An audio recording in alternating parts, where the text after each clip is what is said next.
Granblue Fantasy Relink has been out for a few months now, but has one of the more interesting co-op systems I've played in a larger title. I haven't personally found anyone else properly break down the co-op systems here, so I figured, hey, we're the co-op bros, we got this. So let me explain to you how co-op works in Granblue Fantasy Relink. Check the time codes below to get your specific question answered. In order to play with friends, you need to complete both the prologue and first chapter of the main campaign. On average, I'd say that takes an hour to get through. After that, you'll find your way to the town of Folka, and after meeting up with some characters, the quest corner will be unlocked right before you send yourself off into chapter 2. At the quest corner, select the option to play online. Then you'll be able to select your session settings, which include your region, player name, whether to turn on spoiler prevention, who can send invites to the session, and who can join the session. Spoiler prevention means that if you are playing with someone who is further along in the game, you'll only be able to play quests that you've unlocked as you progress through the campaign. Notably, this is only in place so you can't see spoilers for future monsters you'll face or characters you can play as. After this, you've officially opened an online session and can invite your friends through the simple invite system. Next, select your matchmaking settings where you can choose whether this quest is open or closed, that is, whether other players can join your session for the quest or not.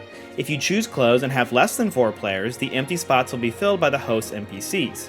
After that, you'll see a playstyle setting, which is really just a nice way to set intentions when playing with randoms, and finally, you can select whether to have the quest be power adjusted or not. When power adjustment is on, you will be matched with players that are around your current power level. Turn the setting off, and players of any power level can join. With that all out of the way, you can link up to 4 friends and play through several different types of missions. Think of these as side quests where you'll fight a boss, or a horde, or defend a point from enemies.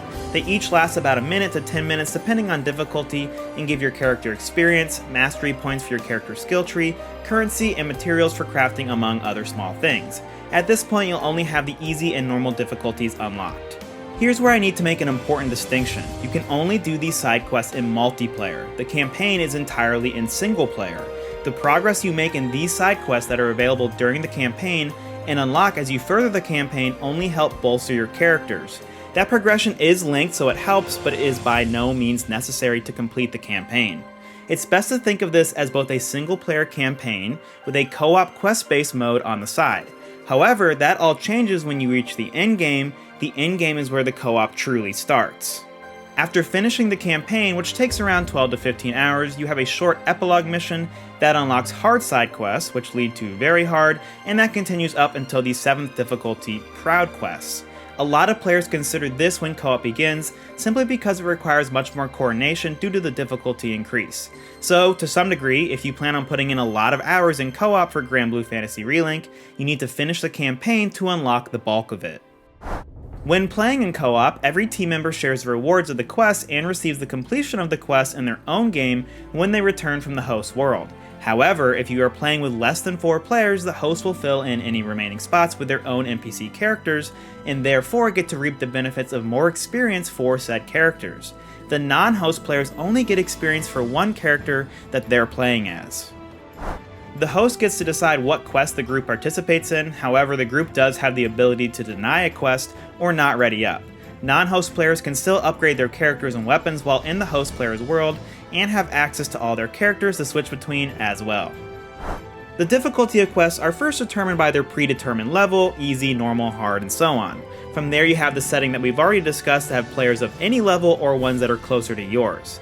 Additionally, players will be downscaled to the quest level when participating in quick play, an option to play with randoms easily. However, outside of quick quest, the game does not scale the difficulty. I'll keep this one short. There is no crossplay or cross-save between PlayStation and PC. And that's how co-op works in Granblue Fantasy Relink. Reminder that this isn't my opinion on whether or not it's good, I'm just explaining how it works. If you want to hear that and more on everything co-op in the gaming landscape, consider subscribing to the channel. Otherwise, we'll see you next time on another episode of the Co-op Bros.